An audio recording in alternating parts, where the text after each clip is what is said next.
तर आपली शाळा जिल्हा परिषद प्राथमिक शाळा पोंडूळ, तर यांच्यातर्फे आज मी समजा आपल्या शाळेतर्फे आज मी आलेलो आहे। तर आपल्याला जे शासनाचे उपक्रम दिलेला आहे समजा कौशल्य विकास, तर त्या कौशल्य विकासामार्फत मी एक समजा युवकच आहे आणि मी पण कौशल्य घेऊन आज तुमच्या समोर आलेलो आहे। आणि माझी पण अशी अपेक्षा आहे की कोणीतरी म्हणजे हे कौशल्य ज्यांची आवड आहे त्यांनी हे आत्मसात करावं।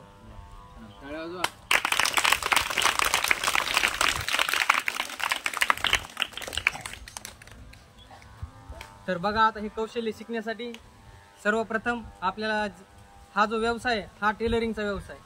तर हा टेलरिंगच्या व्यवसायामध्ये सुरुवातीला आपल्याला जे काही साहित्य लागणार आहे त्याची अगोदर आपल्याला माहिती असणं आवश्यक आहे।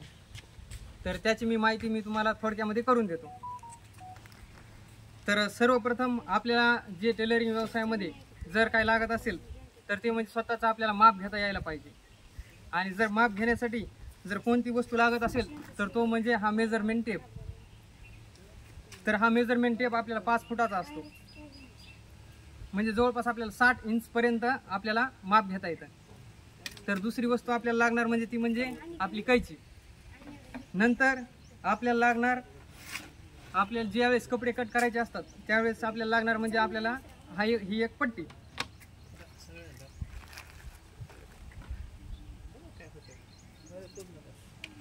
नंतर आपल्याला साहित्यासाठी लागणार ते म्हणजे आपल्याला हे कापड। तर कापड आपण पाहू शकता, हे कापड। तर हे कापड जर समजा साधारण समजा माझ्या एवढे जर असतील तर त्यांना 2.25 मीटर कापड लागत असतं, आणि जर छोटे जर असतील तर समजा त्यांना 1.5 मीटर 2 मीटर मध्ये होऊन जातं।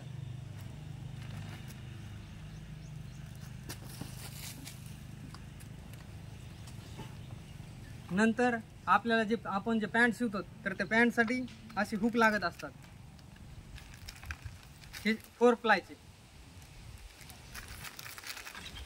यामध्ये 2-3 क्वालिटी असतात, पण माणसानं होईल तेवढी मी चांगली क्वालिटी जर वापरली तर गिराईक आपल्याकडं म्हणजे जास्त वळतं। कारण व्यवसायामध्ये खूप व्यावसायिक आहेत, पण कसं आहे ज्यांची क्वालिटी चांगली आहे त्यांच्याकडेच गिराईक जास्त असतं।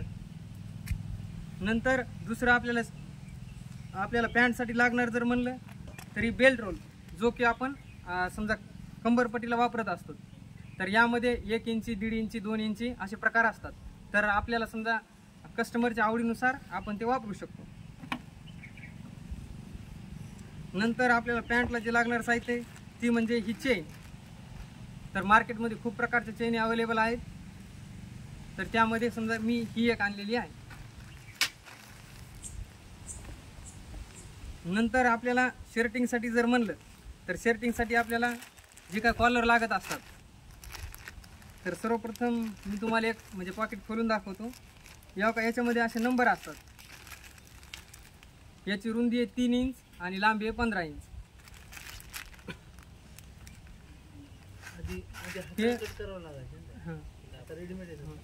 सर्वप्रथम अगोदर हाताने कॅनूसच्या कट करावं लागत होत्या, पण आता तसं राहिलेलं नाही। आता फक्त आपल्याला समजा रेडीमेड भेटतात, आणि या काही 15 नंबरची कॉलर आहे ही आपल्याला लागते। हां, माप घ्यायचं पण काय काम।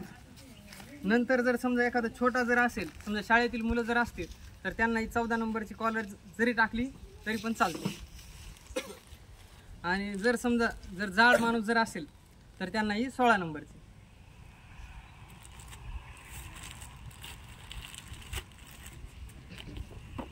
नंतर आपल्याला शर्ट शिवण्यासाठी काही बटन लागत असतात। तर हा बटनचा पुढा समजा आपल्याला मार्केटला खूप प्रकारचे बटन भेटतात। तर यामध्ये जवळपास 72 नमुने आहेत। तर या 72 नमुन्यापैकी जो कोणता कलर येईल, आज हे फॅशनचं युग तयार झाल्यामुळं पहिलं कसं होतं की फक्त एकच व्हाईटच बटन तेवढंच चालायचं, पण आज फॅशनच्या युगामध्ये जर व्हाईट शर्ट जर असेल तर प्रत्येक कस्टमर हा आपल्याला ब्लॅक गुंड्या लावा म्हणतो, कारण अट्रॅक्टिव्ह माणूस दिसलं पाहिजे। नंतर जर कोणाला समजा जर बटन जर आवडत जर नसतील तर त्याच्या पुढचा एक पर्याय निघाला आहे, तर तो म्हणजे टच बटन किंवा समजा रिंग बटन पण आपण त्याला म्हणू शकतो। तर रिंग बटनमध्ये पण 2 प्रकार आहेत, एक साधे रिंग बटन आणि एक डायमंडचे रिंग बटन। तर तुम्ही पाहू शकतात, हे जर उन्हामध्ये जर गेलं तर हे बटन चमकतात आणि याच्यावर 4 प्रकारचे कलर येत असतात। आणि नंतर शर्टला जर लहान मुलांचे शर्ट जर असेल तर त्यांना आपण ही 1 इंचवाली पट्टी टाकू शकतो आवडीनुसार. जर 1.25 इंची पाहिजे असेल तर 1.25 इंची पण टाकू शकतो, किंवा जर 1.5 इंची कोणाला जर आवडत जर असेल तर 1.5 इंची पण टाकू शकतो. आणि आपल्या त्या समजा शर्टच्या धाग्यानुसार आपण धागा लावू शकतो. तर हे बघा, एक बॉक्स येतं आणि ह्या बॉक्समध्ये 100 रील येत असतात आणि याच्यामध्ये प्रत्येक व्हरायटी असतात. जी कोणती आपल्याला समजा रील पाहिजे तर ती आपण यामध्ये निवडून मॅचिंगचा कलर लावू शकतो. आणि नंतर पूर्ण शर्ट तयार झाल्याच्या नंतर जी काय आपल्याला जी लागत असते तर ती म्हणजे काय, इस्त्री. आता ही तर सगळ्यांनी पाहिलीच असेल, बरोबर आहे ना, कारण प्रत्येक जण शर्टला प्रेस केल्याशिवाय शाळेमध्ये येत नाही. तर त्याच्यामुळे ही इस्त्री तर सगळ्यांनाच माहिती. नंतर आपल्याला ज्यावेळेस कपडे कट करायचे असतात तर त्यावेळेस आपण चॉकचा किंवा खडूचा वापर करत असतो. तर आपल्या शाळेमधील खडू नसून तो ह्या प्रकारचा खडू असतो.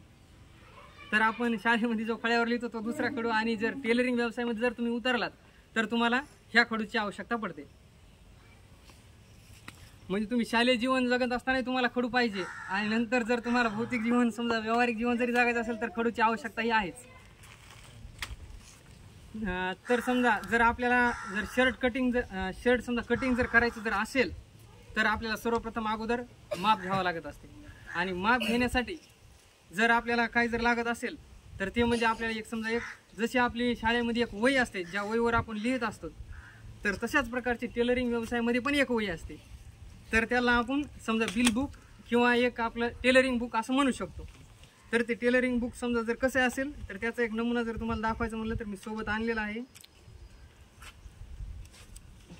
तर ते बघा अशा प्रकारचं असतं. आणि टेलरिंगचं बिल बुक हे असं असतं. यामध्ये आपण शर्ट, पॅन्ट, पुन्हा नेहरू शर्ट आहे, ॲपल शर्ट आहे, कट शर्ट आहे, असे सगळे लिहून त्यामध्ये जो काही तुमचा हिशोब असेल तो सगळा करू शकतो.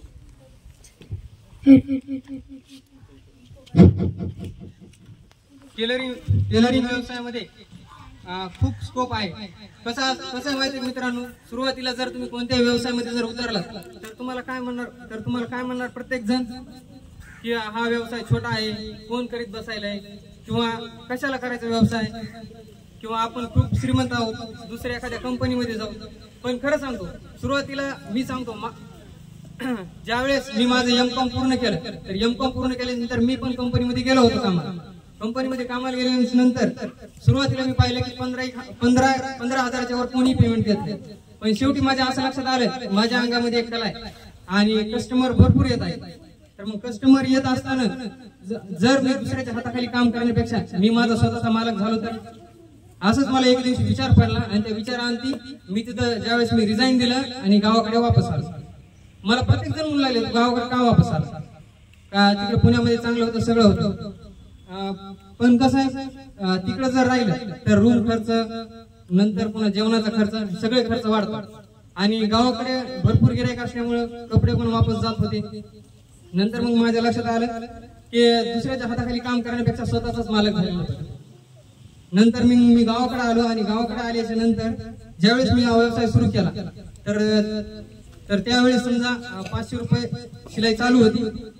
तर जवळपास एका दिवसामध्ये मी किती नाही म्हणलं तर 5 ड्रेस आरामशीर सुरू.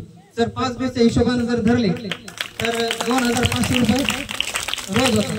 तर आपण समजा वरचे 500 सोडून द्यायचे खर्च मध्ये 2,000 जर धरले तर 1 महिन्यामध्ये 60,000 रुपये मिळतात.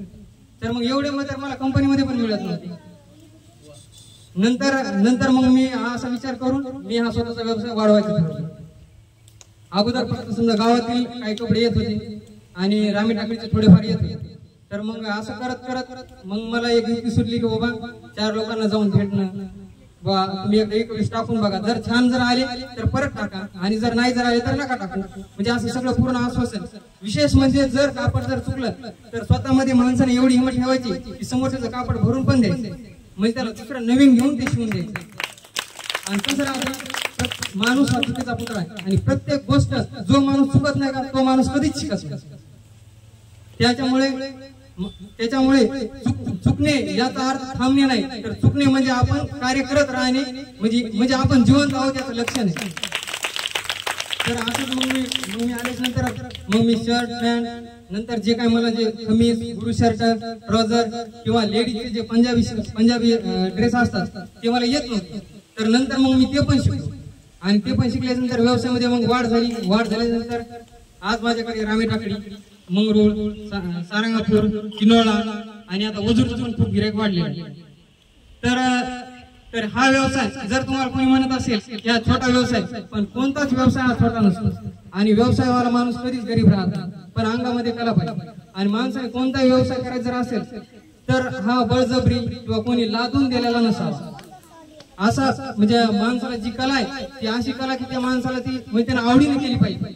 त्याला कला अशी म्हणजे त्या माणसाला जर झोपेत जरी असं जर उठून जर म्हणलं किंवा तुला हे शर्ट शिवायचं तर माणसाने ते उल्हासाने शिवलं पाहिजे ना, किंवा बळच की मला असं म्हणजे म्हणतात ना ते रोजानं लावल्यावर, तर तसं नाही झालं पाहिजे.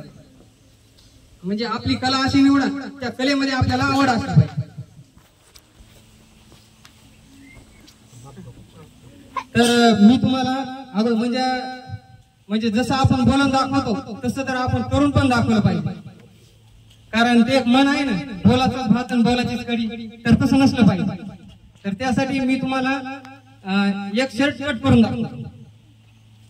तर त्यासाठी सर्वप्रथम एका विद्यार्थ्याचा आपण माप घेऊया.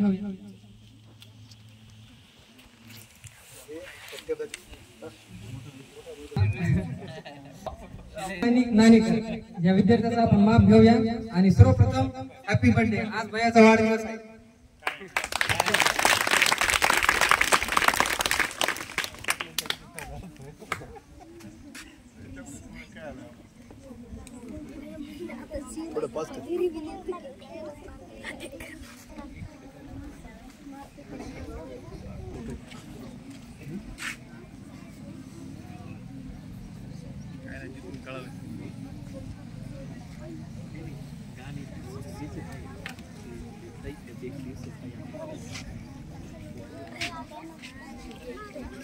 तर सर्वप्रथम आपण ओमचं माप घेऊया शर्टचं. आणि शर्टचा प्रकार आहे ऍपल शर्ट.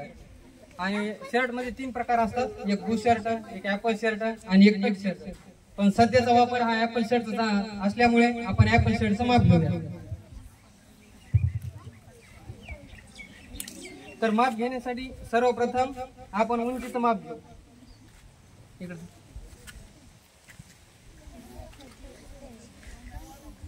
उंची 22 इंच,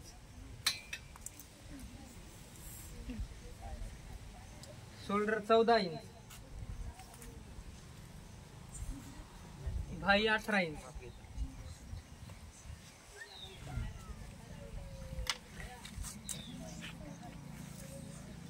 चेस्ट 25 इंच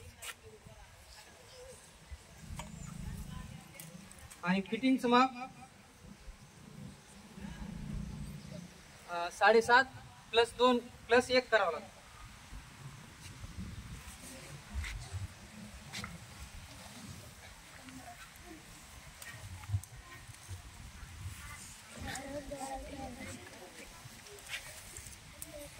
आणि कॉलर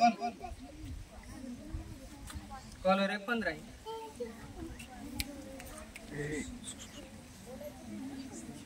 कप छोटे असले, हात छोटा असल्यामुळे कपाचं माप छोटं राहील 14 इंच.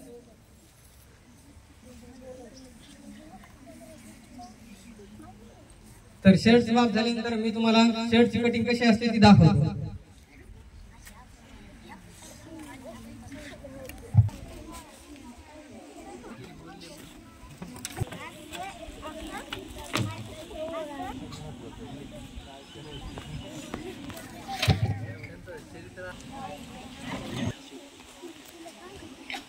विद्यार्थ्यांनो सर्वजण मला सांगतात का हे काय आहे?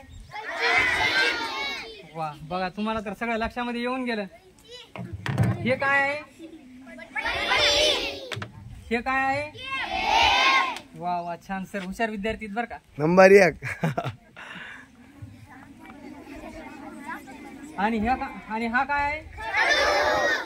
तर बघा, आता आपण शाळेमध्ये दिवसाची सुरुवात ही खडूनच करतो आणि टेलरिंग व्यवसायामध्ये पण व्यवसायाची सुरुवात ही खडूनच करावी लागते. तर सर्वप्रथम हे कापड आपण उलटे आतरून घेऊ आणि त्यामध्ये आपल्याला एक उलट आणि सुलट अशा 2 बाजू असतात. तर त्यामध्ये जी उलट बाजू आहे तर त्यावर आपल्याला रेषा मारून घ्याव्या लागतात, कारण ती उलट बाजू आपल्या शरीराच्या आतमधून जावा आणि जी जी सरळ बाजू आहे तर ती वरून वरमधून दिसावा. तर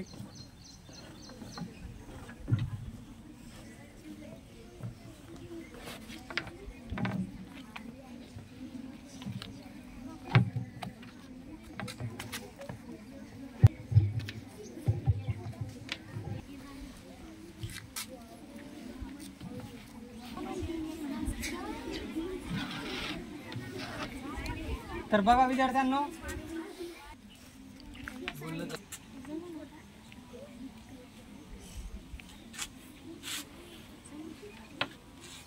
तर सर्वप्रथम ज्यावेळेस आपण कपडा कटिंग करत असतो तर त्यावेळेस आपण उंचीचे माप टाकून घेतले पाहिजे. तर उंचीचे माप 22 इंच, तर 1 इंच एक्स्ट्रा राहिले पाहिजे 23 इंच.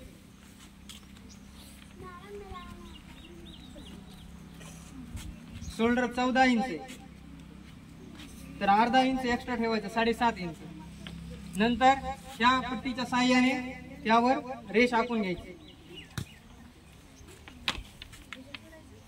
नंतर आपल्याला जे काही चेस्टचं माप आहे तर त्या चेस्टचा 4था भाग करून माप टाकायचे असते.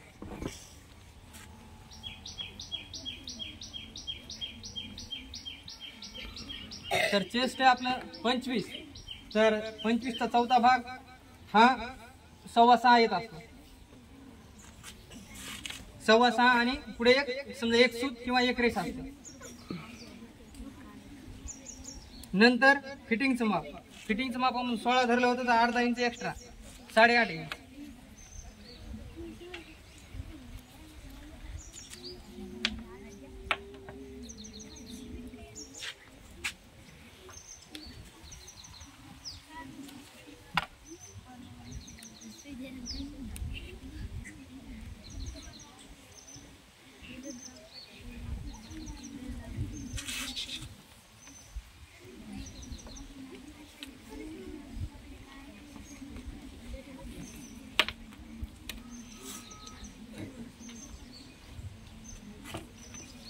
विद्यार्थी मित्र, एका दिवसामध्ये कला येणार नाही, पण हे जे मी दाखवत आहे तर ह्या कलेमधून एक तुम्हाला आवड निर्माण व्हावी, हाच एवढा उद्देश आहे. त्यामुळे फक्त तुम्ही ऐकून घ्या.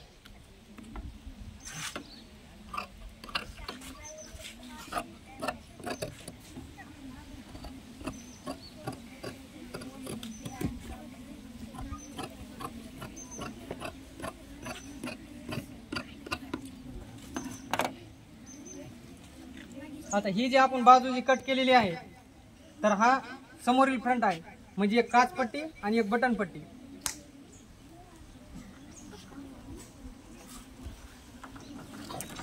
नंतर आपण पाठीमागील बाजू कट करून घेऊ. तर पाठीमागील बाजूला कट करण्यासाठी जे काय आपल्या जे फिटिंगला जे 16 माप जे ठेवलेलं आहे तर ते तेवढंच माप ठेवायचं असतं, कारण समोरच्या पटाला आपण अर्धा इंच शिलाईसाठी एक्स्ट्रा सोडलेला आहे म्हणून. आणि 16चे जर हाफ जर केले तर 8 येतात.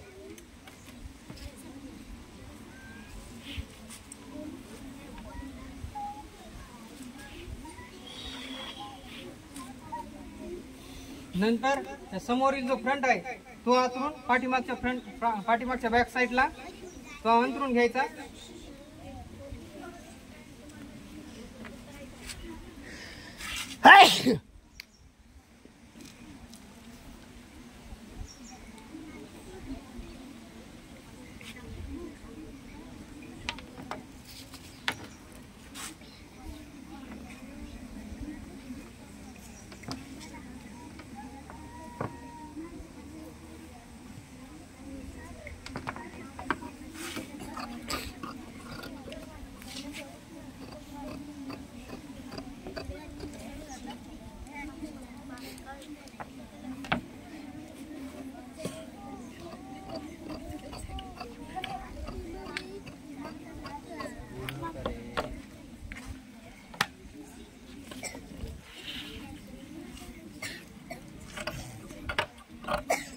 दोन्ही बाजू कट झाल्याच्या नंतर ऍपल सारखा शेप देऊन घ्यायचा.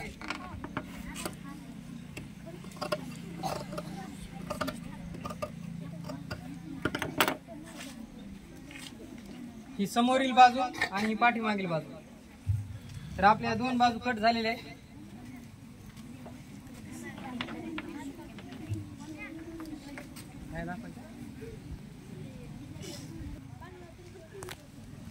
तर आता आपण यांच्या ज्या आस्तीन आहेत, समजा ही भाई, तर ही भाई कट करून घेऊया.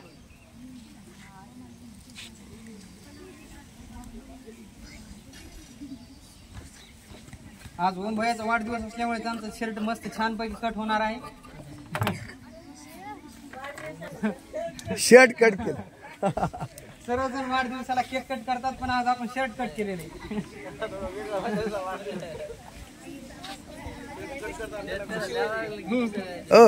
त्याची शिलाई मी देतो बाबा आता.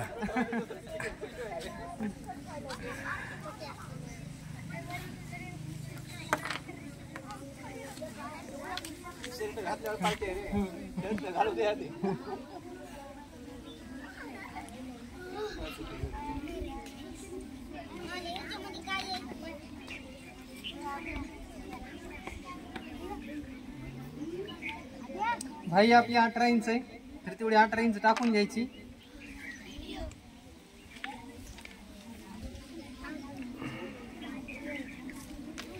जर कोणाला समजा, जर एखाद्याला समजा ह्या भाईला ह्या जर फिटिंग जर लागत असेल, तर ह्या पट्टीच्या साहाय्याने आपण तो फिट करून घेऊ शकतो. आणि जर लूज जर लागत असतील तर ह्या साईडनं आपण लूज काढून घेऊ शकतो.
तर बघा एकदा सर्वजण इकडे या का, हे आपण आस्तीन किंवा भाई कट केलेली आहे, याला आस्तीन म्हणतात.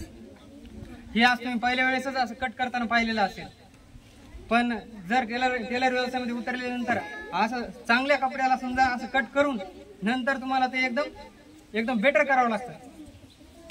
बरं, आता आपण बाह्या कापल्या, ह्याच्यात दोन्ही बाह्या आल्या का? ह्याच्यात दोन्ही पण आहे. दोन्ही आल्या. हो, आपण पाहू शकतो. आपण डबल कातर आथरल्यामुळे दोन्ही बाह्या एकदाच निघालेले आहेत. Clap clap.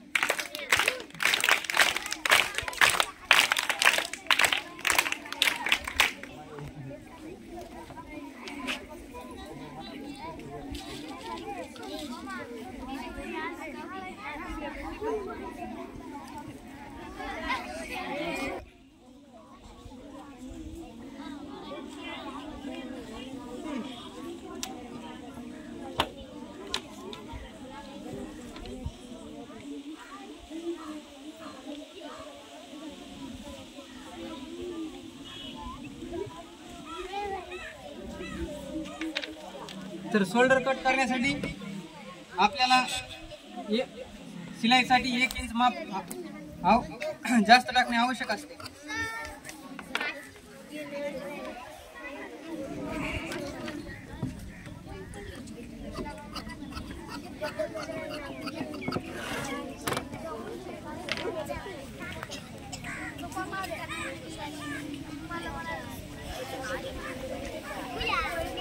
बरं, सगळ्या विद्यार्थ्यांना माझं एक म्हणणं आहे, तुम्ही टीव्ही पाहतच असताल, तर टीव्ही मध्ये तुम्ही हिरोचे कपडे बघतच असताल, तर कधी असा विचार केलाय का ते कपडे कसे कट करत असतात, ते कसे कोण शिवत असतात, म्हणजे कटिंग कशी होतात, नवीन नवीन डिझाईन कसे टाकत असतील, याचा कधी विचार केला आहे का? फॅशन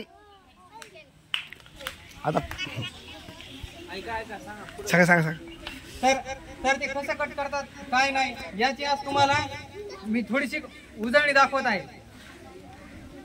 म्हणजे तुम्हाला पण माहिती हो की कपडा कसा कट होतो, नंतर हा कट केल्याच्या नंतर कसा शिवतात आणि तो समजा ते हिरो जे लोक आहेत तर ते कसं वापरतात. आपण ज्यांना गावामध्ये टेलर म्हणतो आहे की नाही, बरोबर का? कारण कपडे हे अशी वस्तू आहे, अन्न वस्त्र आणि निवारा, बरोबर का नाही? आपल्या शरीराचं घर कोणतं आहे? वस्त्र, बरोबर का नाही? आणि वस्त्र हे प्रत्येकाला पाहिजेत ना.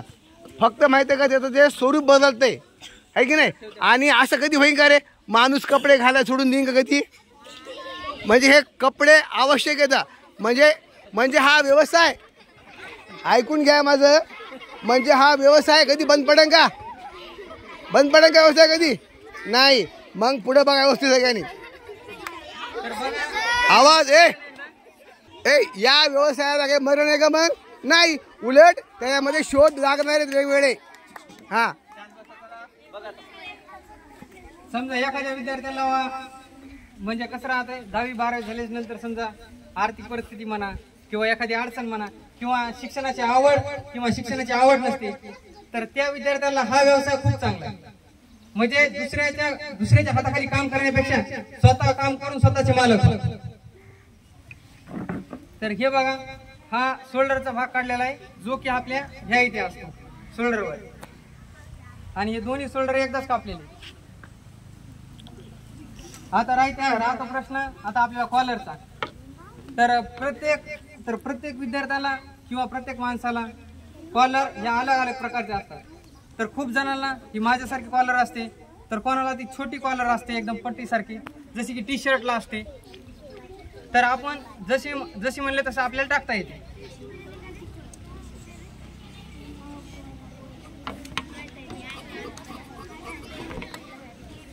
तर आता हा जो राहिलेला भाग आहे हा आपण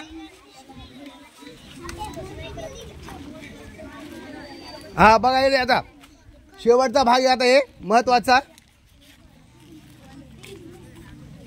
आता हा जो राहिलेला कपडा आहे एवढा, तर ह्या कपड्याचा उपयोग आपण कॉलरसाठी, कपसाठी वापरत, किंवा राहिला प्रश्न खिशाचा, तर ह्या एवढ्या कपड्यामध्ये कॉलर, कप आणि खिसा तयार होतात. तर हे बघा, ज्यावेळेस आपण हे कपडा आपल्याला चिटकवायचा असतो तर त्यावेळेस आपण हा कपडा असा आथरून यावर कॉलर असे आथरून ह्या इस्त्रीच्या साह्याने म्हणजे लाईट लावून गरम करून याला चिपकून घेत असतो. आणि घेतल्यास नंतर आपण समजा मशीनवर शिवावं लागतो. तर तुम्हाला एक थोडीशी माहिती सांगायची जर म्हणली तर मशीनचा जो शोध आहे, समजा ज्याला गॉड ऑफ फादर म्हणतात शिलाई मशीनचे, तर इलियास होवे ज्यांचा जन्म अमेरिकेमध्ये झाला 1819 मध्ये. आणि त्यांना समजा असंच ते एक दिवशी कंपनीमध्ये कापड दुकानामध्ये कामाला होते.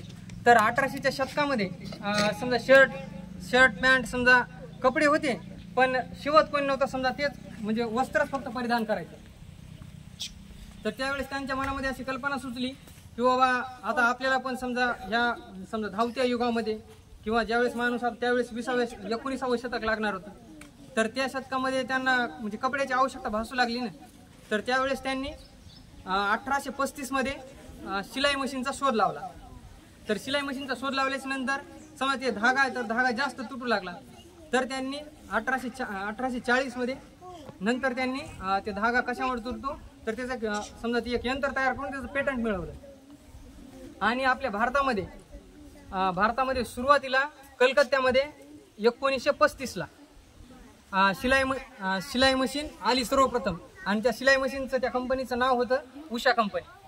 आणि तिथून पुढे समजा मग नंतर सुरुवात झाली. तर शिलाई मशीन सुरुवातीला समजा अशी साधी होती, नंतर त्यावर मोटर आल्यानंतर आता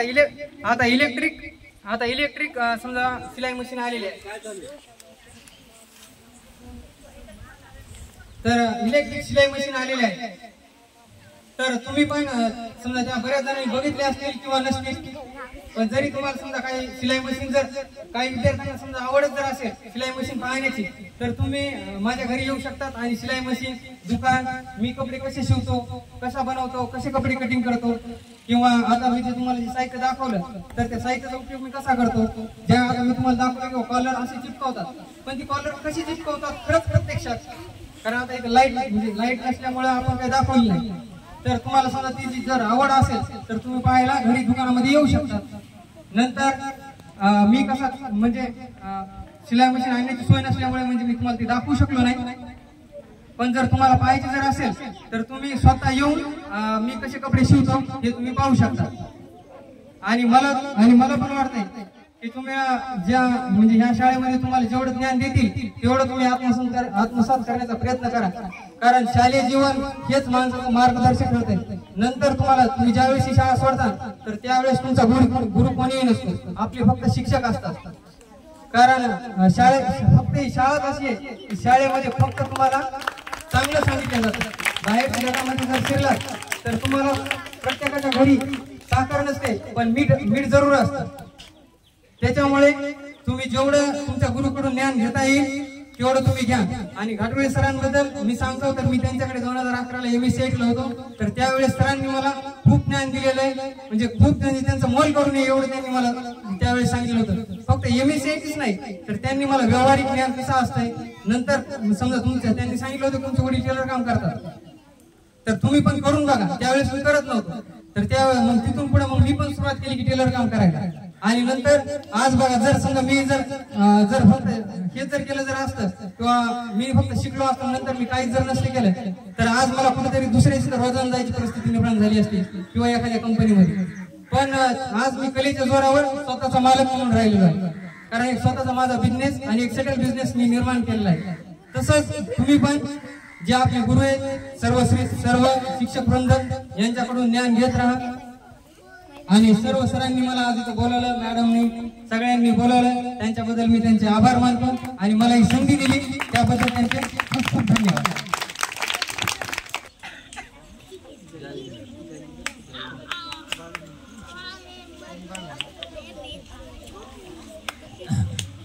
तर शैक्षणिक सप्ताह यामध्ये कौशल्य हाच आपला विषय होता.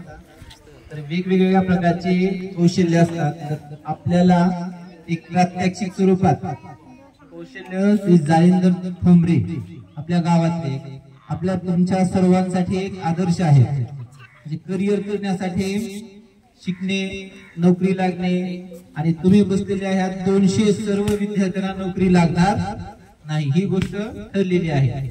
तर नाही नोकरी लागणे तर किंवा काय करायचंय, आणि बिझनेस हा सुद्धा एक उत्तम उपाय आहे. आणि तुमच्या समोर एक उत्तम तुमच्या गावातील उदाहरण आहे. तर त्यांनी येऊन चांगल्या प्रकारचं प्रात्यक्षिक दाखवलेलं आहे आणि याच्यामुळं नक्कीच आमच्या मुलांना फायदा होईल. त्याबद्दल त्यांचे सर्व शाळेच्या वतीने, मुख्याध्यापक, जिल्हा परिषद प्राथमिक शाळेची टीमच्या वतीने त्यांचे आभार व्यक्त करतो आणि त्यांना धन्यवाद देतो.